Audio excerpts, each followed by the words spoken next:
우리 5장 17절부터 26절까지 우리 다 같이 한 소리로 합독을 하겠습니다. 하루는 가르치실 때에 갈릴리의 각 마을과 유대와 예루살렘에서 온 바리새인과 율법 교사들이 앉았는데 병을 고치는 주의 능력이 예수와 함께 하더라. 한 중풍병자를 사람들이 침상에 메고 와서 예수 앞에 들여놓고자 하였으나 무리 때문에 메고 들어갈 길을 얻지 못한지라. 지붕에 올라가 지화를 벗기고 병자를 침상째 무리 가운데로 예수 앞에 달아내리니 예수께서 그들의 믿음을 보시고 이르시되 이 사람아 네 죄 사함을 받았느니라 하시니 서기관과 바리새인들이 생각하여 이르되 이 신성모독하는 자가 누구냐 오직 하나님 외에 누가 능히 죄를 사하겠느냐. 예수께서 그 생각을 아시고 대답하여 이르시되 너희 마음에 무슨 생각을 하느냐. 네 죄 사함을 받았느니라 하는 말과 일어나 걸어가라 하는 말이 어느 것이 쉽겠느냐. 그러나 인자가 땅에서 죄를 사하는 권세가 있는 줄을 너희로 알게 하리라 하시고 중풍병자에게 말씀하시되 내가 너에게 이르노니 일어나 내 침상을 가지고 집으로 가라 하시매 그 사람이 그들 앞에서 곧 일어나 그 누웠던 것을 가지고 하나님께 영광을 돌리며 자기 집으로 돌아가니 모든 사람이 놀라 하나님께 영광을 돌리며 심히 두려워하여 이르되 오늘 우리가 놀라운 일을 보았다 하니라. 아멘. 여러분, 오늘 이 본문 말씀은 저하고 정말 많이 묵상한 말씀입니다. 자, 오늘은 예수의 권세, 죄 사하는 예수의 권세라고 하는 관점으로 오늘 말씀을 함께 묵상을 하겠습니다. 먼저 오늘 이 말씀을 보면 우리가 예수님께 가기 위해서는 어떠한 자세로 나아가야 할 것인가가 나오고 있습니다. 정말로 간절함으로 나아가야 되는데 믿음은 길이 막혀도 예수님께 나아가는 것이라는 것을 오늘 말씀은 보여주고 있습니다. 먼저 우리 5장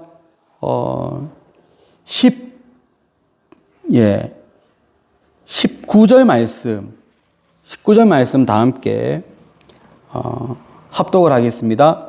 무리 때문에 메고 들어갈 길을 얻지 못한지라 지붕에 올라가 귀화를 벗기고 병자를 침상째 무리 가운데로 예수 앞에 달아 내리니. 자, 이 오늘 읽었던 이 19절 말씀이 믿음이 있는 사람은 길이 막혀도 예수님께 나아간다라는 것을 우리에게 보여주고 있습니다. 먼저 우리가 오늘 본문 전체를 먼저 이해하기 위해서는 지금 이 상황이 어떤 상황인지 그리고 어떤 사람들이 앉아 있는지를 좀 볼 필요가 있는데 지금 이 배경을 첫 17절에서 우리한테 말해주고 있습니다. 제가 한번 보면 제 배경이 그래요. 어느 날 예수님께서 가르치시는데 그 장소가 갈릴리 지역이에요. 갈릴리에 있는 마을에서 가르치는데 이 예수님을 보기 위해서 갈릴리에 있는 사람들 다 나와서 예수님을 보기 위해서 예수님의 가르침을 또 듣기 위해 교훈을 받기 위해 그리고 치유가 일어나면 치유를 받기 위해 정말로 많은 사람들이 몰려들었는데 어느덧 예수님께서 가버나움에서 행하신 많은 말씀과 많은 이적이 사람의 입소문을 타고 예루살렘까지 들렸습니다. 그래서 오늘 여기 보면 예루살렘에서 올라온 사람들이 있습니다. 예루살렘에서 온 바리새인과 율법학자들도 여기에 앉았고 좀 더 뒤에 본문을 보면 여기에 구체적으로 이 율법 교사들이 또 서기관들이 여기 포함되어 있는 것을 볼 수 있습니다. 그러니까 지금 여기는 조금 상황이 달라요. 우리 이전 본문에서는 순수하게 예수님의 말씀을 듣고 치유받기 위해서 몰려온 사람들이 이전 말씀, 5장, 4장 이전 배경이라면 지금은 그 예수님의 소문을 듣고 이 예수님이 누군가를 보기 위해서 예루살렘에서 온 서기관, 율법교사들, 바리새인들도 같이 앉아있는 그런 배경이고 거기에 많은 사람들이 또 함께 앉아 있습니다. 자, 이제 이런 배경에서 이제 이야기는 한 중풍병자가 예수님께 나오는데 참 이 중풍병자를 데리고 온 친구들, 그 친구들이 참 믿음이 너무 좋았어요. 이 중풍병자를 이제 예수님을 만나면 틀림없이 낫겠다, 낫는다. 이런 믿음이 있으니까 이 중풍병자를 데리고 나온 거 아니에요. 중풍병자, 지금 이 상황을 볼 때 이 중풍병자는 움직일 수 없는 사람이고 집에서 나올 수 없는 사람인데 어떻게 예수님을 자기 집에 모시고 갈 방법이 없으므로 예수님이 있는 곳으로 이 중풍병자를 침상에 뉘어서 이제 데리고 와요. 데리고 오는 것까지는 성공했어요. 난관이 부딪힙니다. 예수님이 앉아서 설교하시는 그 어떤 집에 들어갈 수가 없는 거예요.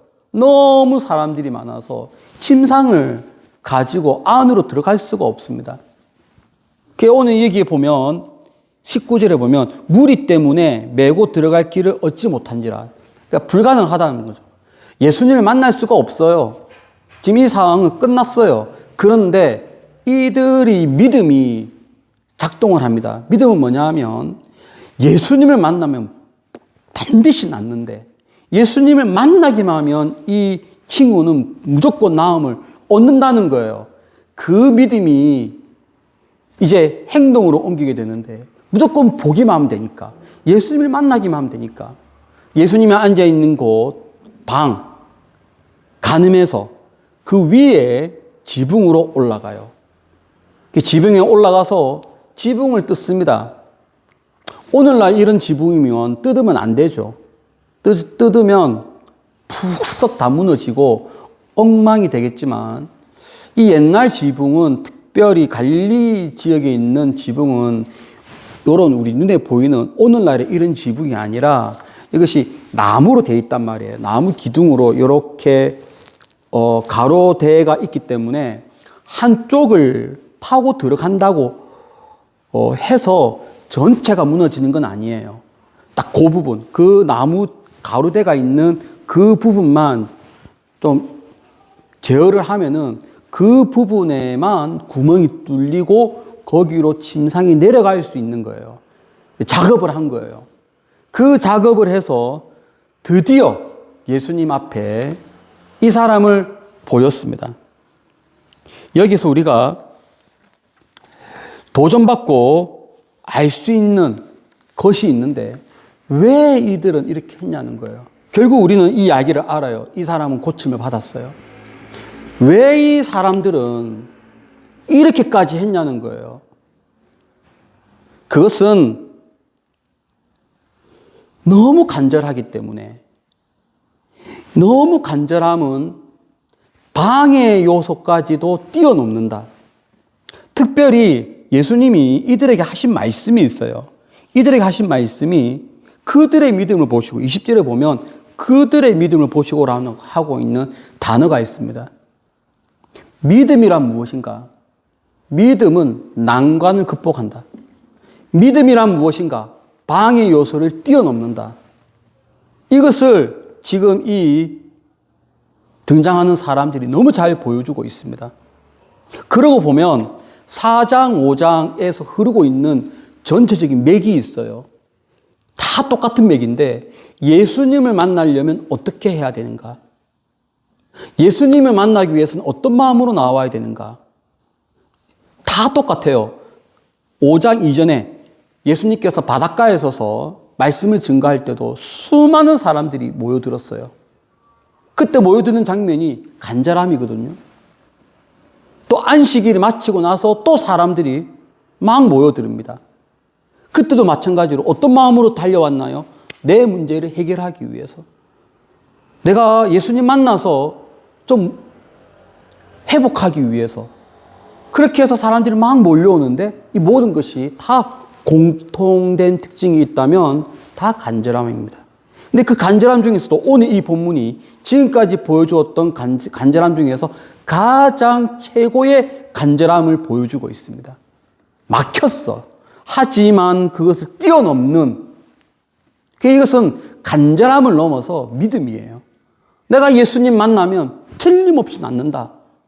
예수님 만나기만 하면 이 친구는 정상이 된다라고 하는 그 믿음이 이렇게 난간을 극복하고 안 돼 보이는 이 방해 요소까지도 극복하는 모습을 보여주고 있습니다. 자, 이제 우리가 이걸 통해서 도전받는 것, 예수님께 나아가려면 어떻게 해야 되는가? 내가 내 문제를 해결받기 위해서는 어떻게 해야 되는가? 내가 어떻게 해야 주님을 만나는가? 정말 간절함이 있어야 되는데 그 간절함에 믿음을 다하십시오. 어떤 믿음인가요? 예수님을 만나면 나는 낫는다. 예수님이 나를 만져주기만 하면 나는 완전히 극복된다. 새 사람이 된다. 모든 문제가 다 해결된다. 라고 하는 그런 믿음이 있을 때 주님을 만날 수 있고 해결을 볼 수가 있는 것입니다. 그러므로 여러분, 간절함에 믿음을 더하여 주님 앞에 나오는 복된 여러분의 믿음 되시기를 축복을 드립니다. 자, 이제 오늘 이 본문을 보면 매우 특이한 장면이 있습니다. 그 특이한 장면이 뭐냐 하면은 예수님께서 이렇게 간절함으로 나왔잖아요. 친구들이 예수님을 만나면 이 친구는 낫는다. 정말 간절함으로 나왔잖아요. 예수님은 그걸 모르실까요? 알잖아요. 그렇게 간절함으로 나왔으면 그들이 원하는 대답이 무엇일까요? 내 침상에서 일어나라, 너는 나음을 얻었다. 이것이 사실 정답입니다. 그런데 여기 보니까 예수님이 다른 말씀을 하십니다. 우리 다 함께 20절 말씀 합독을 하겠습니다. 예수께서 그들의 믿음을 보시고 이르시되 이 사람아 네 죄 사함을 받았느니라 하시니, 이 사람아 너의 병에서 고침을 받았도다 이렇게 해야 되는데, 이 사람아 내 침상을 들고 일어나라 이렇게 해야 되는데 갑자기 여기에서 죄 사함을 말씀하신다는 거예요. 왜 그랬을까요? 왜 이러한 예수님은 병 고치러 온 사람에게 죄 사함을 이야기했을까요? 그 이유는 바로 바리새인과 율법 교사들과 서기관들 들으라고 이 말씀을 하셨어요. 왜냐? 이 사람들에게 내가 누구다라는 것을 정확하게 알려주기 위해서 이 사람들 들으라고 내 죄 사함을 받았노라라고 말씀을 하셨습니다. 그랬더니 이 사람들이 반응을 합니다. 그 반응이 다 이 사람들에 있는 이 예루살렘에서 예수님이 어떤 분이지라고 보러 온 사람들의 마음이 다 한결같이 다 똑같았습니다. 그게 뭐냐? 신성모독이다. 어떻게 하나님만이 죄사함을 할 수 있는 그 영역을 너가 할 수 있느냐? 이것은 도저히 있을 수가 없는 신성모독이다. 라고 생각들을 다 했습니다. 예수님은 이걸 몰랐을까요? 예수님이 죄사함을 받았노라 라고 하면 이 사람들이 참 예수님은 정말로 죄 사하는 권세가 있는 분이군요. 다 인정하는 그런 걸로 생각을 했을까요? 아니에요. 예수님도 이걸 알았어요. 신성모독이다라고 생각할 줄 다 알았어요. 하지만 예수님이 선택한 방법은 내가 누구다라는 것을 이 사람들에게 보여줄 필요가 있었습니다. 이들이 누구냐? 바리새인들, 율법학자들. 서기관들. 특이한, 지금 여러분 여기에 보면, 여기에는 우리가 지난번에 그 고난주간을 기점으로 살펴보았던 그 말씀들, 그때의 무리들하고 좀 달라요. 그때는 사두개인도 등장했고요. 거기는 대제사장들도 등장했고요. 예. 그때 그 부류들하고 지금 이 부류들은 좀 달라요. 여기는 누가 있냐면 바리새인들이 있고요. 율법 교사들이 있고요. 서기관이 있습니다. 서기관은 누구냐? 서기관은 성경을 필사하는 사람이에요. 지금 오늘날 우리 성경 보고 있잖아요. 이 성경이 옛날에는 인쇄소가 없기 때문에 어떻게 인쇄가 되었느냐? 사람이 손으로 필사하여 전달되었단 말이에요. 그렇게 성경을 필사했던 일을 한 사람이 서기관입니다. 율법 교사는 누구냐? 율법 교사는 말씀을 가르치는 사람이에요. 말 그대로 어디에서, 예루살렘에서, 어디에서, 각 동네에서, 각 지역에서, 회당에서 하나님 말씀을 가르치는 사람이에요. 오늘날로 치면 각 지역에 있는 목사님들, 그리고 신학자들, 그리고 평신도이지만 상당히 성경을 많이 알고 있는 평신도 리더들, 이런 사람들이라고 얘기할 수 있겠죠. 성경을 가르치는 사람이에요. 아이들에게, 어른들에게, 청년들에게 성경을 가르치는 사람이에요. 바리새인들, 이 바리새인들의 중심이 회당 중심입니다. 회당 중심에서 회당에서 말씀을, 회당 예배를 인도하는 주 세력이 이 바리새인들이에요. 공통점이 있죠. 전부 다 율법입니다. 회당에서 율법을 가지고 설교하는 사람들, 이 율법을 가르치는 사람들, 이 율법을 쓰는 사람들. 그러면 이 사람들 들으라고 예수님께서 죄사함을 받아노라라고 말씀하셨는데, 그럼 이때 이 당시에 이 사람들은 어떤 성향을 갖고 있었느냐? 이때 이 사람들은 성향이 말씀을 순수하게 사람들한테 알려주고 말씀을 순수하게 해석하고 순수하게 적용케 하는 그런 일을 원래 해야 되는데 실상은 그렇지 않았습니다. 이들이 주로 했던 일은 성전에 있는 권력들, 대표적으로 사두개파, 산헤드린, 대제사장들, 요 성전을 권력화하고 성전을 점점 부패와 타락으로 만들어가고 있는 이 세력들이 있었어요. 이 세력들을 여기 있는 율법 교사들이 그러면 안 된다라고 계속 막아내야 되는데 그러지 못하고 오히려 그들을 지지하는 사람들이 되어 있었습니다. 그럼 이들이 말씀을 가르치면 말씀대로 해라라고 해야 되는데 이들은 그렇게 하지 못하고 말씀을 가르치고 성전에 부패된 세력들을 지지하고 그들을 도우라고 하는 적용으로 간단 말이에요. 순수한 말씀을 가르치는 영역에서 벗어나 있는 거죠. 제가 금방 성전에 있는 권세, 권력들은 썩었다, 부패했다라고 표현했는데 이것은 그냥 한마디로 예수님이 성전 청결 사건 행했지 않습니까? 성전 청결 사건으로 다 얘기가 됩니다. 얼마나 썩었는지, 얼마나 부패했는지 예수님은 성전에 올라가서 성전을 완전히 뒤엎었어요. 내 집은 만민이 기도하는 집인데 어떻게 여기에서 장사를 할 수 있느냐? 성전이 부패되었고요. 그것을 주도하는 세력들이 썩었어요. 그러면 여기에 있는 순수하게 율법을 가르치는 사람은 그들을 향해서 그러면 안 된다라고 얘기해야 되는데 그렇게 말 못하고 오히려 그들을 지지하고 그들을 밀어주고 심지어는 일반 서민들, 일반 백성들이 말씀을 알려달라 그러면 이 사람들이 에게 말씀을 가르친 다음에 이 정권을 자꾸 지지하는 말을 한단 말이에요. 그러면 지금도 이 사람들이 왜 여기 와 있는가?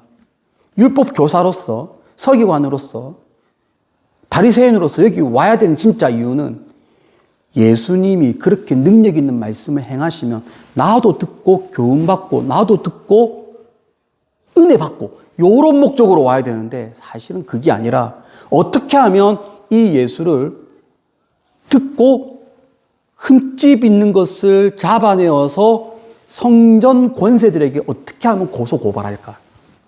그런 목적으로 와 있단 말이에요. 그래서 이들이 하는 말이 예수님이 하는 말을 딱 듣자마자 신선모독이라는 말을 하는 것은 신선모독이라는 것은 죄목입니다. 내가 저 제목을 잡아냈으니 저 이제 성전 권세들에게 내가 고발하겠다는 거죠. 예수님은 이런 목적으로 앉아있는 걸 너무 잘 아셨습니다. 그런데 예수님이 목표하는 것이 있습니다. 비록 그런 목적으로 앉아있지만 그들에게 알려주고자 했던 것이 있었습니다. 그것이 바로 내가 누구냐. 내가 왜 이 땅에 왔는가. 그것을 분명히 알려줄 필요가 있었는데 그것이 바로 무엇이냐? 나는 죄사함을 위해서 이 땅에 왔다라고 하는, 나는 이 땅에서 죄사함을 할 수 있는 유일한 분 하나님과 그의 아들, 나는 바로 그분의 아들이라는 것을 그들에게, 율법을 다루는 사람들에게 알려주고자 의도적으로 이 말씀을 하셨습니다. 상황을 좀 극단으로 만들었죠. 의도적으로 그 사람들의 마음을 올리게 한 다음에 내가 바로 그 죄사함을 권세가 있는 메시아다라는 것을 말해주고 있는 거죠. 우리가 이 두 번째 이 교훈에서 받을 수 있는 것은 예수님이 알려주고자 했던 것, 예수님이 율법 학자들에게 알려주고자 했던 것이 무엇이냐? 죄사함에 능력이 있다는 거거든요. 죄사함에 권세가 있다는 것이거든요. 그렇다면 우리도 오늘 받아야 될 교훈이 뭐냐? 예수님은 누구신가? 죄사하는 능력이 있는 분이다. 죄사하는 권세가 있는 분이다라는 것을 우리는 알아야 됩니다. 다른 말로 나의 근본적인 문제를 해결할 수 있는 분이 바로 예수님이라는 거예요. 나의 근본적인 문제가 무엇인데요? 그게 바로 죄의 문제거든요. 내 마음의 문제거든요. 내 안에 싹트고 있는 부패함이거든요. 내 안에 진짜 큰 문제는 바로 죄의 문제입니다. 이것을 해결받으려면 어떻게 해야 되는가? 예수님을 만나야 되는 것입니다. 그러니 여러분, 우리가 예수님께 나오는 많은 제목들이 있어요. 누구는 경제적인 문제, 누구는 병 문제, 많이 있는데 이런 마음으로 달려와야 돼요. 나의 진짜 근본적인 문제를 해결해 주십시오. 예수님이 이렇게까지 나를 고발하기 위해서 앉아있는 사람들에게까지 알려주고자 했던 메시지, 나는 죄사함의 권세가 있는 메시아다라고 이렇게 말씀하셨는데 우리도 그 메시지를 그대로 받아야 될 거 아니겠습니까?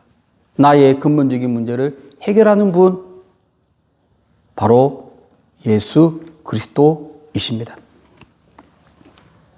예수님은 이제 죄사함의 선포를 하셨는데 금방 제가 왜 그랬는가 할 때 예루살렘에서 온 이 사람들을 겨냥해서 의도적으로 제가 말씀드렸다고 말씀드렸잖아요. 자, 이번에는 이 사람이에요. 병이 있는 사람. 진짜 이 사람에게 필요했던 것이 무엇이냐? 죄사함의 문제였습니다. 정말 그 사람에게 죄사함의 문제를 필요했기 때문에 이 사람에게 내 죄사함을 받아노라라고 먼저 말씀하신 거예요. 우리 다 함께 아까 읽었던 말씀인데 20절 말씀을 합독을 하겠습니다. 예수께서 그들의 믿음을 보시고 이르시되 이 사람아 내 죄사함을 받았느니라. 우리 한번 20절 잘 보시면 예수님께서 너의 죄사함을 받았노라 라고 할 때 앞에 붙여 있는 전제가 있고 단서가 있습니다. 그게 바로 무엇이냐? 믿음이라는 단어거든요. 믿음을 보시고 죄사함을 말씀하셨어요. 그러면 이때 이 믿음은 무엇인가요? 이때 이 믿음은 제가 서두에 말씀드린 것처럼 이때 이 믿음은 예수님의 권세를 인정하는 믿음이에요. 예수님을 만나면 나는 낫는다라고 하는 그 믿음. 예수님의 권세 인정. 어떤 병에 걸렸든지 예수님을 만나면 다 해결된다라고 하는 예수님의 권세에 대한 인정. 예수님의 권세에 대한 인정을 하는 사람이니까 예수님께서 그 믿음을 보시고 내가 죄 사하는 권세까지 보여주시는 거예요. 여러분, 이 사람은 필요했던 것이 무엇이냐? 외적인 아픔이었죠. 중풍병. 어떻게 보면 전혀 움직이지 못하는 그러한 사람에게 예수님은 그것보다 더 중요한 거, 내 안의 문제, 근본적인 문제, 이것을 먼저 건드려 주셨습니다. 마치 뭐와 같냐면요. 지금 이게 화면에서 잘 보일지 모르겠는데 제가 지난 일주일 동안에 오른쪽 입술 밑에 약간 헤르메스, 약간 좀 뭐가 났었어요. 헤르메스가 났었어요. 왜 여기에 요것이 났냐면 염증이 생기니까 난 거 아니겠어요. 그런데 정말로 이 피부가 나쁘기 때문에 여기에서 낫다기보다는 사실은 더 근본적인 문제가 있는 거예요. 저도 잘 모르겠는데 뭐 비타민 부족일 수도 있고 잠 부족일 수도 있고요. 너무 피곤해서 그럴 수 있고요. 주로 이런 것 아니겠어요. 비타민 부족, 너무 피곤해서 잠을 못 자서 그러면 밖으로 딱 나오는 것이 입술의 헤르메스입니다. 그럼 이걸 고치려면 어떻게 되는가? 잠을 좀 더 자야 되고 비타민을 많이 먹어야 되고 피곤도를 줄이고 그러면 이것이 낫습니다. 마찬가지로 예수님께서 지금 하고자 하는 것이 무엇이냐면 겉으로 드러난 중풍병자 이것을 낫게 하는 방법은 더 근본적인 문제, 죄의 문제 이것을 먼저 건드립니다. 죄의 문제가 해결되면 자연스럽게 중풍병이 낫습니다. 지금 이 본문에서 줄기차게 예수님이 말씀하시고자 하는 의도가 있습니다. 이 중풍병 걸린 사람들에게, 이 중풍병 걸린 사람에게, 그리고 이들을 데리고 온 친구들하고, 그리고 예루살렘에서 올라온 서기관, 바리새인들, 이들에게, 그리고 이 모든 것을 보고 있는 이 많은 사람들에게 공통적으로 하는 메시지. 나는 죄를 사하는 권세가 있는 메시아다. 나는 더 근본적인 문제를 해결하는 메시아다. 그렇다면 우리가 이 말씀을 통해서 어떻게 해야 될 것인가? 예수님께 달려가야 돼요. 무엇을 위해서요? 나의 근본적인 문제를 해결해 달라고. 나의 죄의 문제를 해결해 달라고. 겉으로 드러난 문제를 해결받기 위해서 내 안의 문제를 주님 만져주십시오. 이걸 어떻게 들고 가야 되는가? 난관이 있어도 가야 되고요. 방해가 있어도 가야 되고요. 누가 가로막아도 뛰어넘고 예수님께 달려가야 됩니다. 그렇게 예수님께 달려가면 예수님께서 나의 믿음을 보시고 너의 믿음을 보시고 너의 근본적인 문제, 죄의 문제 이것을 해결해 주실 줄로 믿습니다. 그러면 자연스럽게 내 겉으로 드러난 문제들도 하나씩 하나씩 해결되는 거예요. 여러분 예수님께 달려가십시오. 예수님 만나서 여러분이 갖고 있는 문제를 해결 보십시오. 그래야 예수님 만나 여러분의 모든 상황들이 하나님이 원하시는 방향대로 회복되는 그런 여러분의 생활 되시기를 예수 이름으로 축원합니다. 기도하겠습니다. 은혜와 사랑이 풍성하신 하나님 아버지, 나의 죄 사함을 받은 것으로 또 나의 모든 문제까지 해결받는 그러한 우리의 신앙생활 되게 하여 주옵소서.